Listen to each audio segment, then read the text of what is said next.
talk about your faith and the litmus test you had for your faith on Sunday versus Tuesday, and then, talk about how that influenced your founding of the Untitled. Sure, yeah. Thanks, Dave.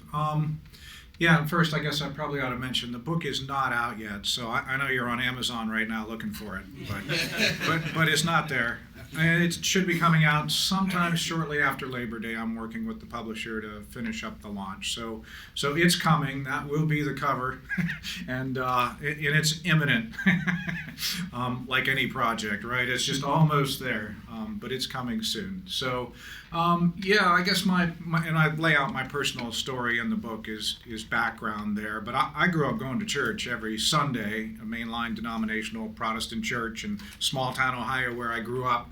Like a lot of people did. And, I went to the youth group during the week and I sang in the choir on Sunday, and I'm still friends with some of the people from the youth group, right? So it was part of my life, but I never knew Jesus. Like, how does that work, right? So when the Lord divinely architected some circumstances later in my life, and again, I'm not going to bore you with all the details, but it's a really crazy story and points to God's sense of humor. He architected these circumstances that made me confront my, choice of my spiritual condition later in my life. I think I was about 29. I knew that I was making a decision about my Tuesday, not just about my Sunday. Because I'd done the whole Sunday thing and I never knew God. So I really, if I'm going to do this, I guess I got to be all in. I knew I was making a choice about my Tuesday. And so early on in my, walk of faith, I had to start to wrestle with what does that mean? And there were plenty of other things God had to work on me in the beginning, but before long that turned into, well, how does this affect my work? And so that's really the journey that's outlaid in the book here. There wasn't a lot of material back then, and even my on-fire Christian friends weren't thinking that way. We Sunday we'd have the rock band playing the music and we'd hear a great message, but they weren't thinking about Tuesday. If they were, it was, how do I pass out a tract, or how do I put some Bible verses on my cubicle so everybody, it was that kind of like trying to do church stuff at work.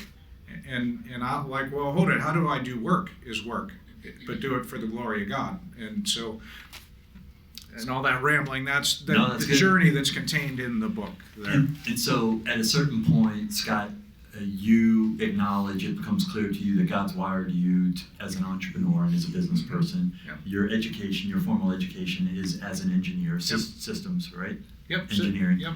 And so twists and turns, but you get to a point where you have an opportunity to formalize a business idea that's been in your head.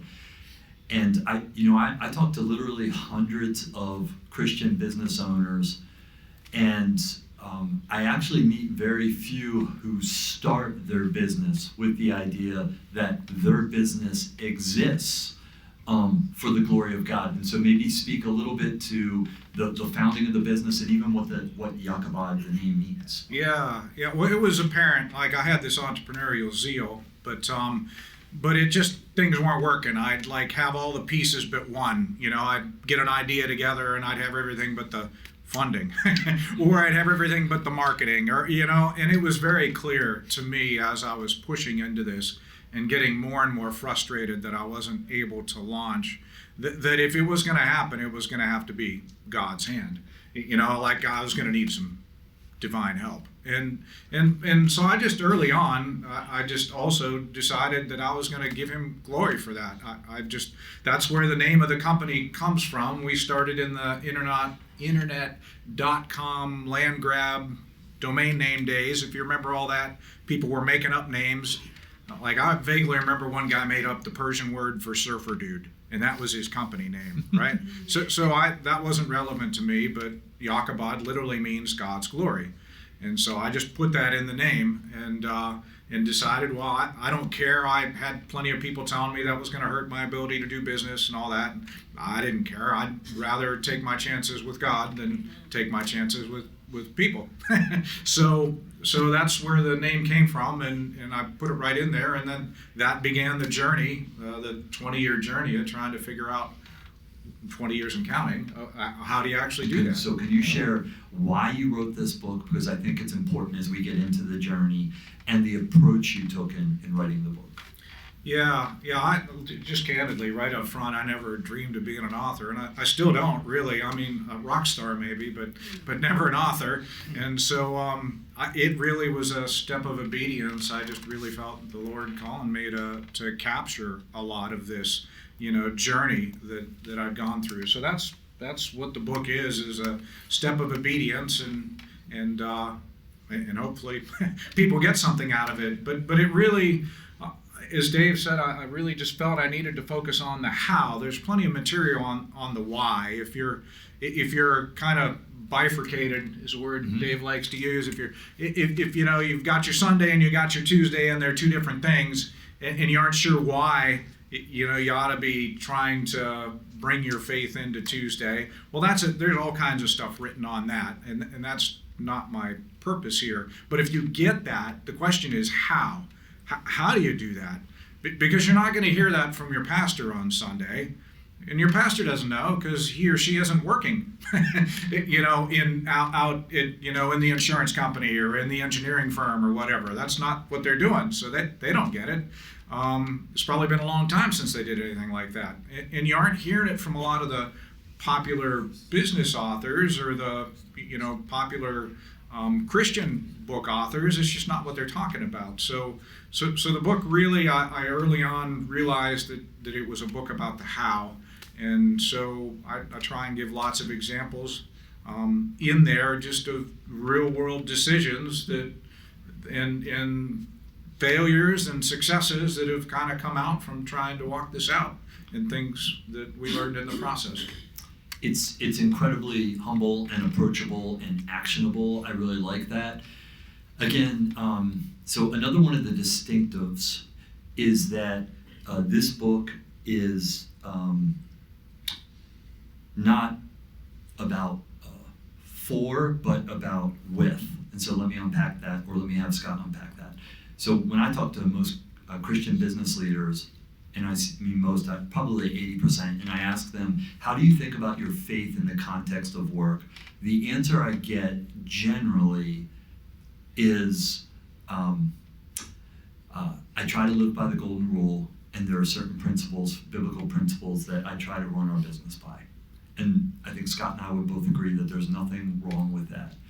But there is a marked difference between trying to run your business to honor God and trying to run your business with God. And so can you share a little bit what that journey's been like and what the difference is? Yeah, that's fantastic, Dave. In fact, let me just take it back to the title of the book. And this might take a second, so please be patient with me. The title of the book, I suspect most of you get the connection to the Lord's Prayer, at work as in heaven. And I grew up, as I said, in a setting where I prayed that every Sunday in a liturgical setting, like many of you maybe, just prayed it by rote. And then when I was a evangelical Christian, after I got, after I put my faith in the Lord, I it was the go-to. Like, if I don't know what else to pray that, right? And because no matter what, that's a good one.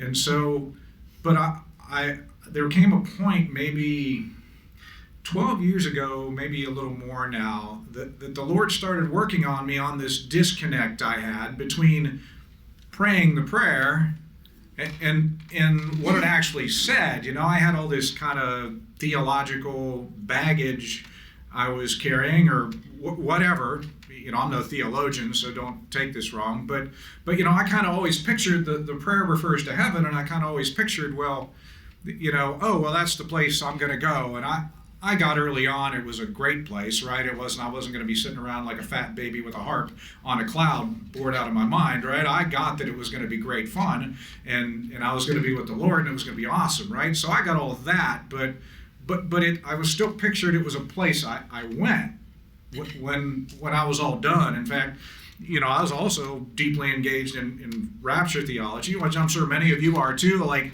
do I have to wait till I die? Just get me out of here. Like last plane out, right? Can I get off this burning mess now? Lord, come quickly. But if you look at the prayer and get rid of all that baggage and look at it objectively, what is Jesus really saying? Right? He's not saying, get me out of here. He's saying, pray that your good Father, to your good Father, that his kingdom would come and his will would be done on earth as it is in heaven. In other words, he's saying, your job isn't to get out of here and go to heaven. Your job is to bring heaven here. Right? And that's a total mind shift, right? That's probably the biggest mind shift I've had in my Christian walk, is to make that, shift. And as you start to think about that shift, it just changes the way you approach things. And you're like, well, is that even possible? Well, Jesus seemed to think so, because that's what he did, right? He'd go into a village, and when he'd get there were lame people, there were deaf people, there were sick people, in some cases there were dead people, right? And those things don't exist in heaven.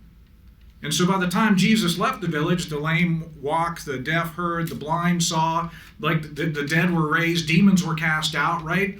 That village looked a little more like the kingdom of heaven when Jesus left. Well, so in fact, a lot more. Are you saying that's our opportunity as business leaders? That's exactly our opportunity. And you might be saying, well, that was Jesus, right? But Jesus sent out the 12 apostles, and then he sent out the 72 disciples, and he gave them dangerously few instructions, right? He didn't say, oh, well, go pass out a tract and make sure they say this prayer, right? He said, go do the stuff you saw me do, right? Heal the sick, cast out demons, do all that stuff.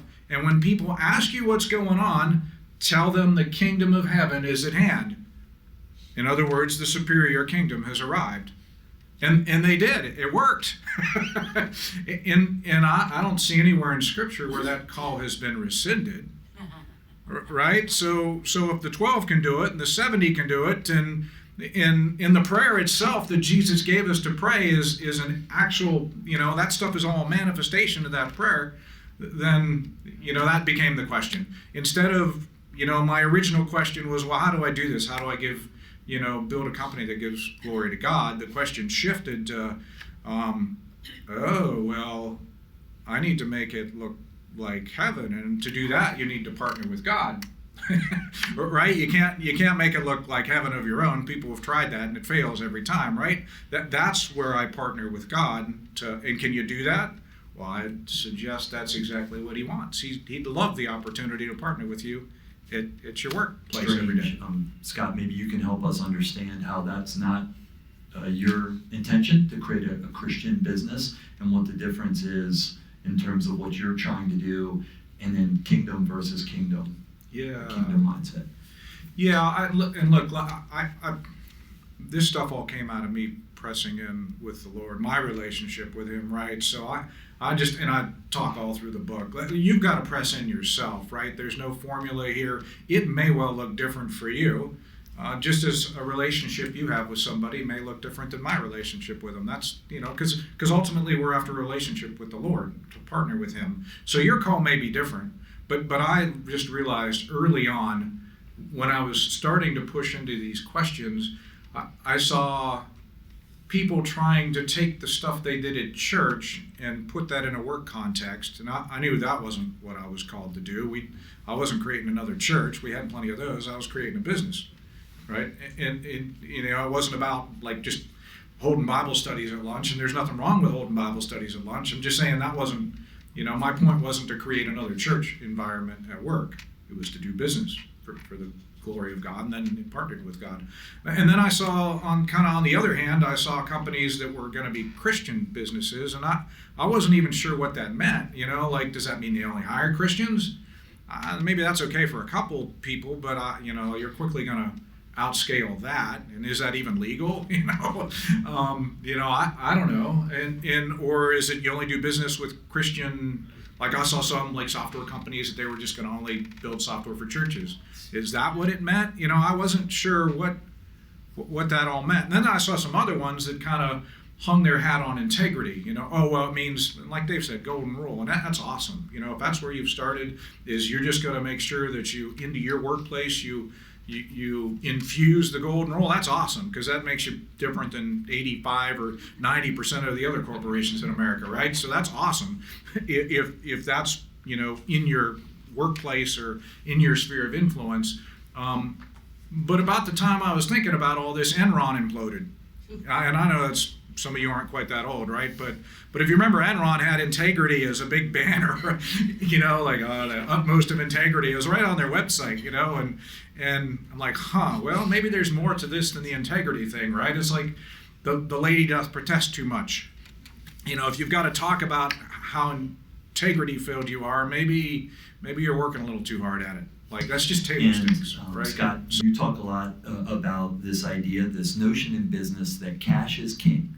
Okay, so Scott will talk about kingdom versus kingdom, lower K versus upper K, and your decision-making process often has you looking through the lens of, is this best practice? Is this idea of how to run a business lower K kingdom or upper K kingdom? And you talk about cash is king, and then this idea of provision flowing from purpose. So I know those are two ideas, but can you kind of speak to those? Yeah, so when you start looking at this grid, and again, this has taken 20 years to get to this point, and that's part of this book, is I hope I save somebody 20 years, right? that I really make it that much. Some gray hair. And some gray hair. Yeah, Whitney properly pointed, and I recognize too.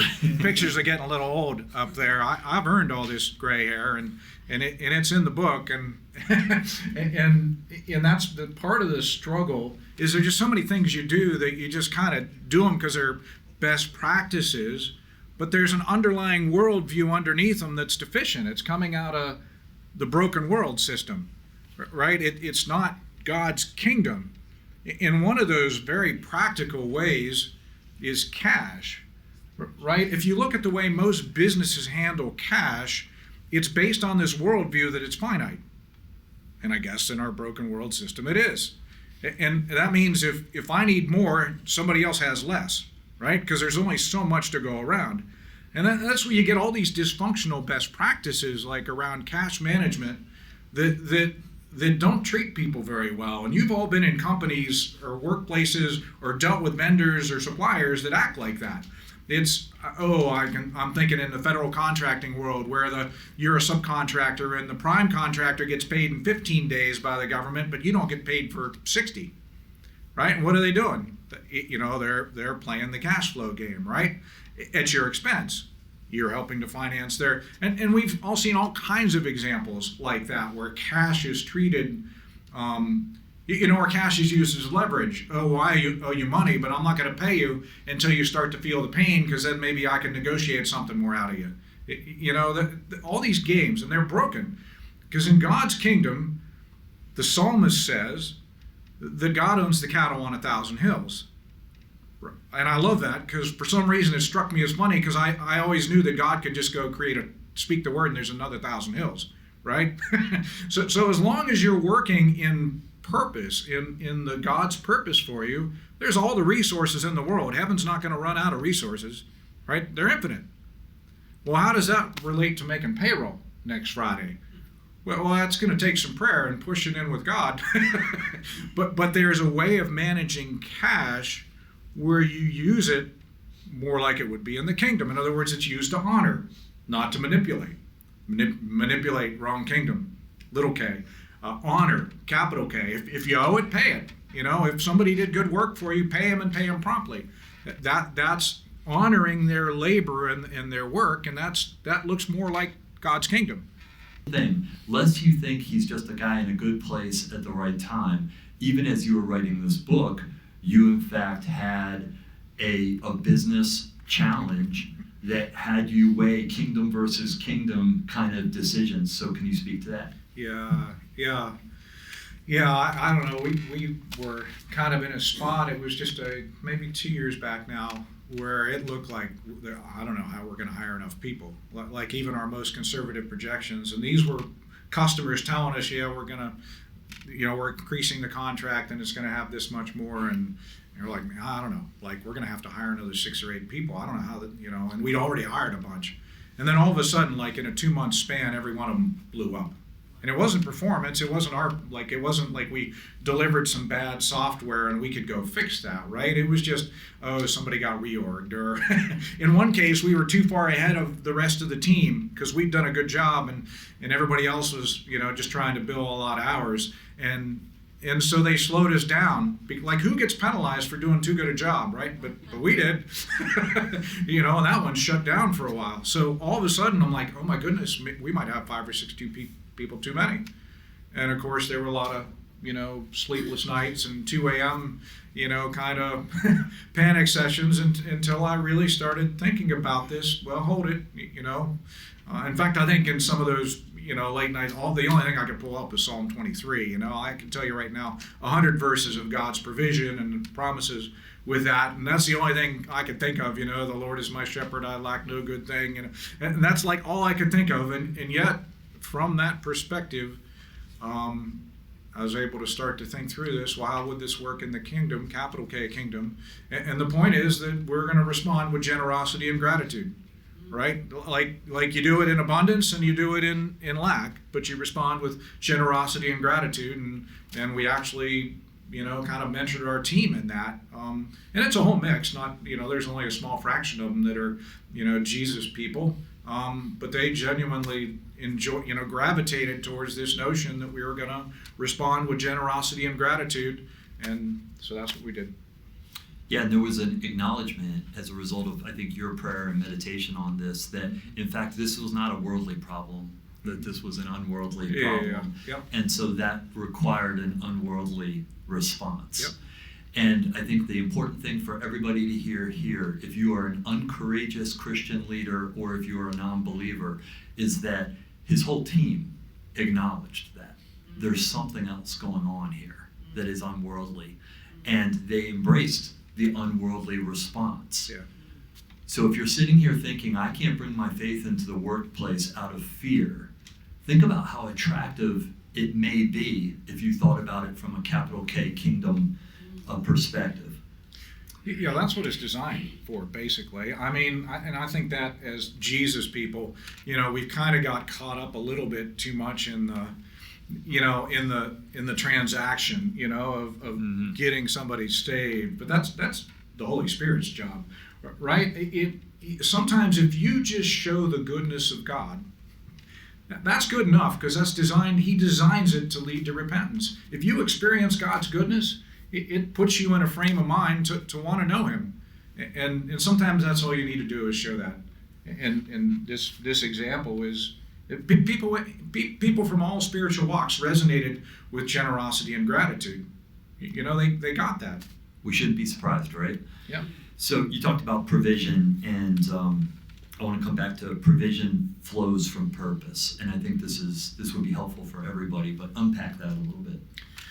Yeah. Well, kind of like I said earlier, if you're pushing into the purposes that God created you for, and He created you for a purpose, and I hope that's obvious, and there's plenty written on that, right? That's not, I wasn't trying to build the case for that in this book, but God's created you for a purpose. He has plans, to prosper you, and etc. Right? So if you're in that purpose, then He's going to provision you for that purpose, and so.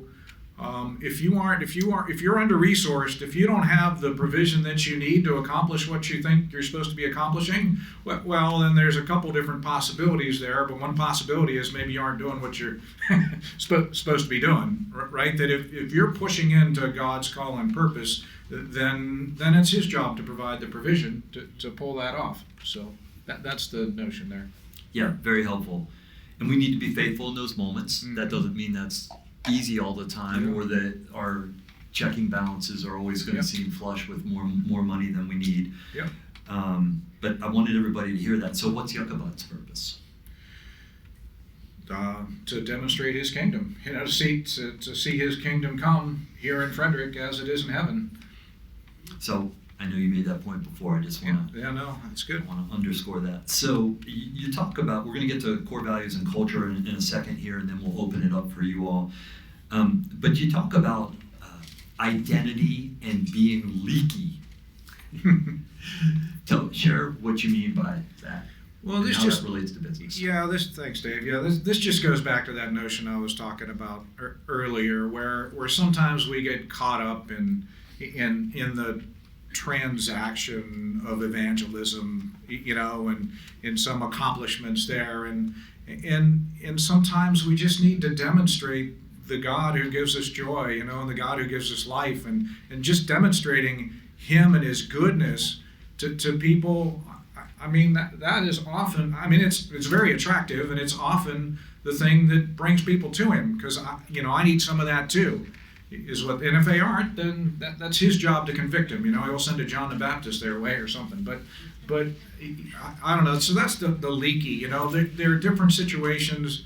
I know I'm writing this book, and I'm talking as the founder of a little company, right? And so I know I've got some level of influence and authority there. But some of you can be, in a cubicle in a very large corporation wondering, well, how does this apply to me? I don't have that influence. I'm not in charge of the whole thing. But the point is, if you're doing what you're called to do, God's given you authority, spiritual authority. And so maybe sometimes all you need to do is leak, what's inside of you into your environment. How many of you, most work environments are typically characterized by things like anxiety, stress, manipulation, ladder climbing, politics, right? Go down the list. All that, you've all been in work environments where all that stuff, that nasty stuff exists. Well, that's not the kingdom. If God's kingdom, if you're carrying God's kingdom, you're carrying peace. Well, and righteousness and joy too, but peace, you're carrying peace. So you put peace and anxiety in the conference room together, which one's supposed to win? Or peace comes from the superior kingdom. So if all you're bringing into your workplace is peace, when everything else is blowing up, that's very tangible. People will notice that, and people will want it. Who doesn't want peace, right? So anyways, that's the leaky concept right there. Is even just something abstract like peace can leak out and shape your environment. In fact, I've got a pretty powerful story in the book about my friend Jim the janitor, who probably did more to bring the kingdom into his work environment than most CEOs I know. By cleaning toilets. By cleaning toilets for the glory. But there is one core value that is a recurring theme in our C12 CEO conversations that stands out, and you identify it as a key in your business, and that's grace. So in Christianese, there's a definition of grace. The world probably has another perception of that. Scott, what I often see, to be honest, with Christian business leaders is they mistake grace with sloppy agape in terms of how they run their business. Yeah. So agape meaning love, how we show love. Sloppy meaning that we're misconstruing God's intent for grace. So can you speak to grace at Jacobad and how that plays out day to day? Yeah, I think the way we originally defined it on the website for the core value purpose was that every person is potentially a child of God, and we're going to treat them with the dignity that lineage affords. And I understand that may be not the theological definition of grace, but that's a pretty good guide for us. We're just going to, it doesn't matter where you're coming from, who you are, we're just going to treat you with that dignity. But just like it is in the kingdom of heaven, there's accountability with that, right? Grace comes with accountability. You still have to do the things that you're responsible to do, and if you don't, then there's going to be a conversation there, and maybe a process where you aren't with us anymore. But that looks entirely different in our environment than it looks, somewhere else. We've had people that we knew on the way in from the interview process that there were probably one or two things that might cause them not to prosper in our environment. And so we openly talked about that. Hey, we're willing to give it a shot, but these one or two things, you may not be able to overcome those, and then we'd have to separate and say, yeah, let's give it a try. And then by the time, then 3 months, well, they hadn't overcome that yet, and we'd have to have another talk, and let's put you on a plan, and let's mentor you there. And ultimately we'd have to separate. But they'd leave talking about what a great place Jochebed was because there was a dignity in it, right? We all knew that process, and it wasn't that you aren't good enough. It's just your skill set and your tools aren't going to prosper here. You can be an A player somewhere. It's just not here. So anyways, that's kind of part of the operations behind that. That's good.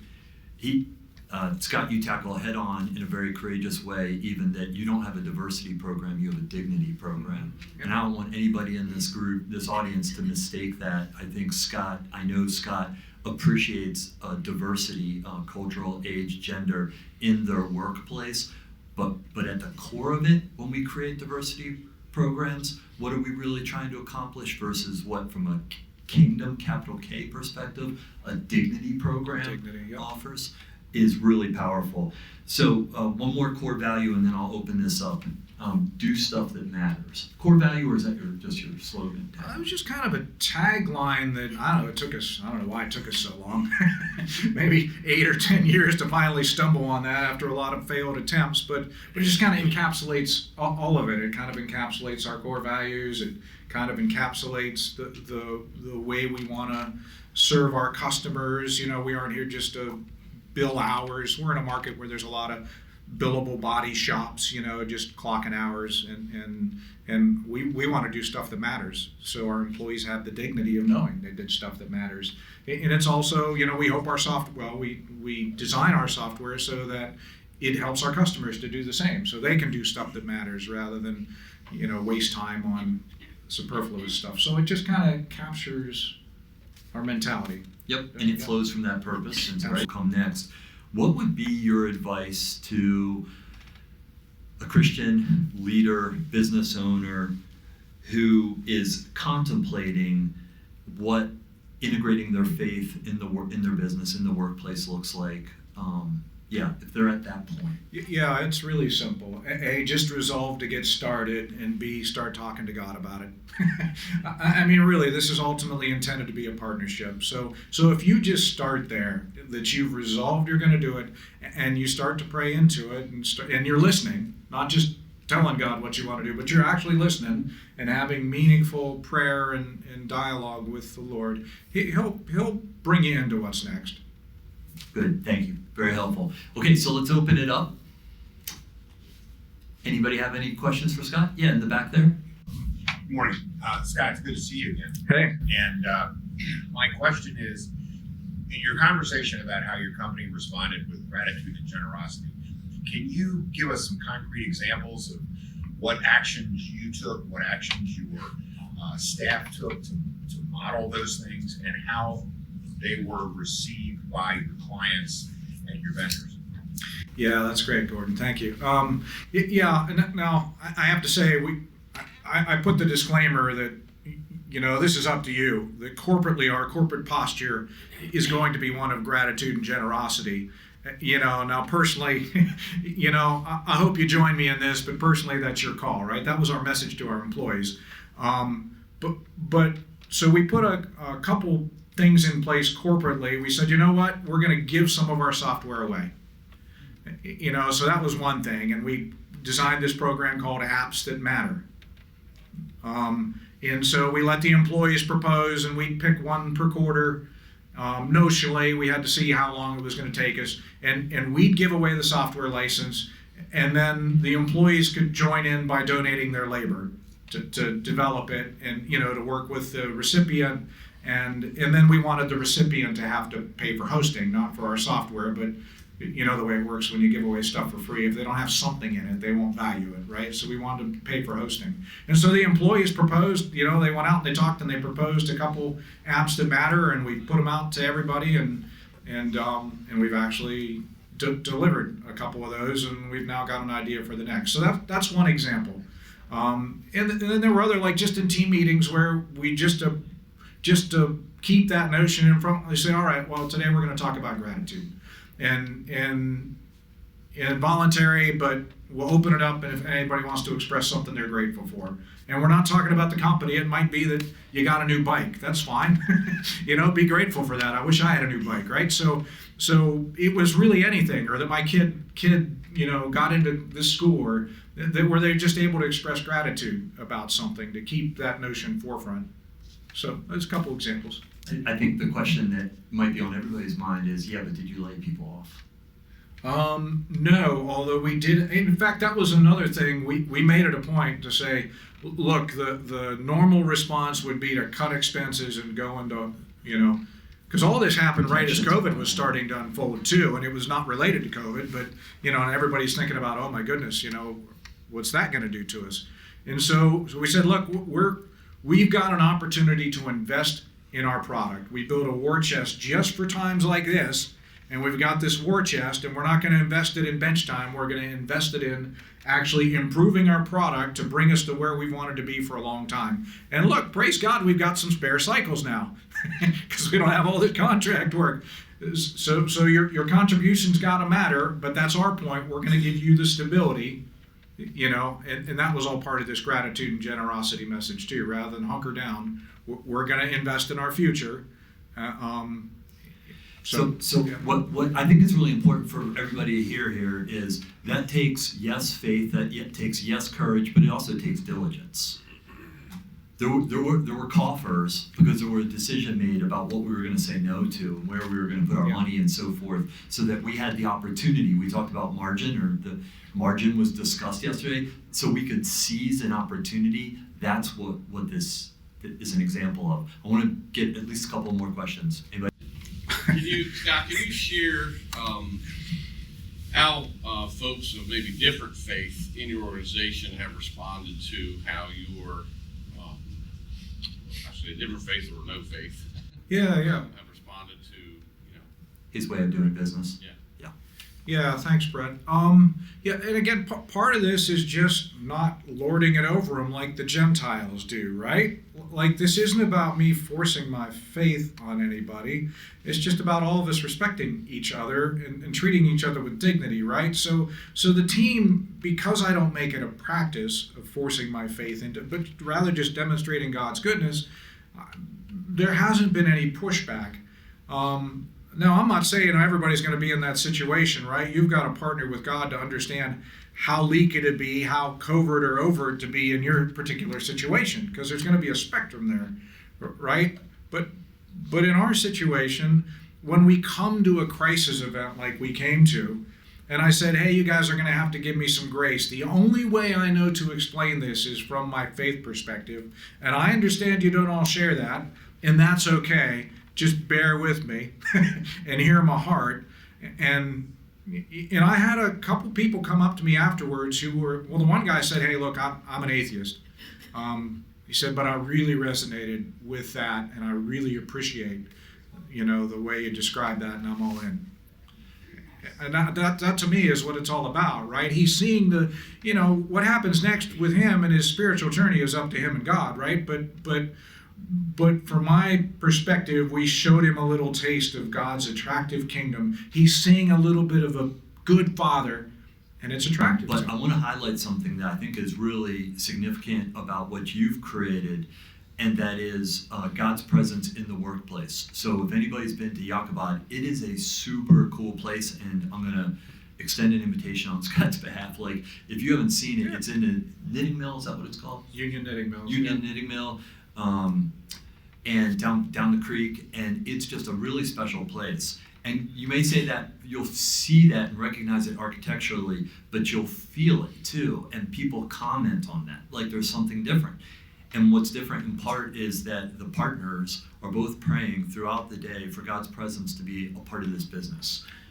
And that's, we talked about peace earlier, and Jesus refers to peace as a tangible presence. But when he sends the 12 and 70 out, right, you can give it away and you can take it back, right? It's a tangible presence. And when people come into our facility, they feel that. We've had, in fact, my business partner is into pottery, and a couple of his new age potter friends came in, and they said, wow, it's got such a different spirit in here, right? What are they recognizing? They're recognizing that peace. They're feeling that peace. So you can feel it. Like if you walk in, and it's not just because the architecture's pretty and the artwork's nice. It's because the tangible presence of God is, you feel it. It could be a little bit the custom blend of coffee that you tie back to your core values and authenticity, which is a whole nother story.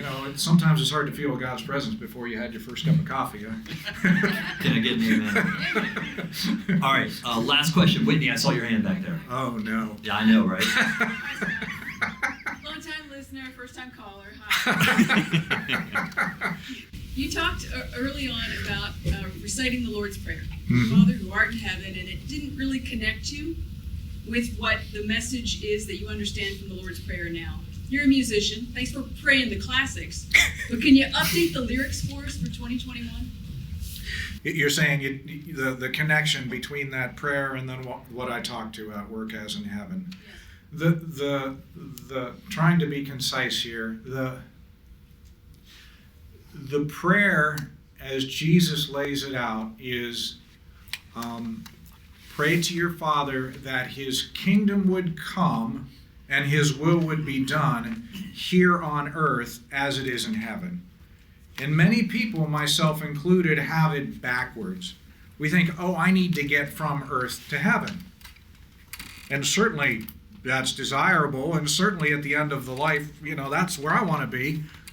But that's not what the prayer is. The prayer is, your kingdom come, your will be done here on earth as it is in heaven. In other words, that the prayer is that heaven would come here. And that was the demonstration that Jesus offers. When he goes into a village, that village looks more like heaven by the time he's left. Because there's no blindness in heaven. Blindness is not part of God's perfect design, it's part of our fallen world. Right? But it's not in God's perfect heaven. Well, when Jesus left the village, it wasn't in that village either. And that's the intent of the prayer. No. I appreciate you asking that question, Whitney, and I would just say, I think it's a big blind spot in Christianity, is we're not waiting for some point in the future. The opportunity is here and now. And that's why this conversation in the context of how do we spend our Monday through Friday or our Tuesday through Friday, apparently Scott doesn't work on Mondays, how do we do that? And so I really appreciate that. I appreciate how you model this for us, and this isn't all easy stuff. And just the great example. Before we let you go, I just wanted to give you a little thank you here. And for your making the time, for your sharing, for the investment that you made in that book. And so, are you familiar with this? Cool, no. So that's cool. We had a racial healing workshop at my place last Saturday, and I met a gentleman, an artist, who just moved from, I believe, New York City to Frederick with his wife, and he and his wife are artists. And 10 years ago, God put it on his heart to basically put Bible verses in the form of a thumbprint. And the story is that he took his thumbprint, and when he first counted the lines in the thumbprint, there were 66. Which, those of you who know, biblically, there are 66 books in the Bible.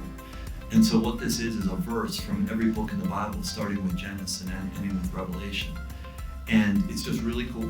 And so I thought it was special for you, my friend. Yeah. And I thank you for helping us see God's fingerprint on our community in the work that you're doing. I really appreciate you. And I also just wanted to highlight these guys as a local artist and another example of what God is doing in our community. So can we all show Scott our appreciation for joining us today?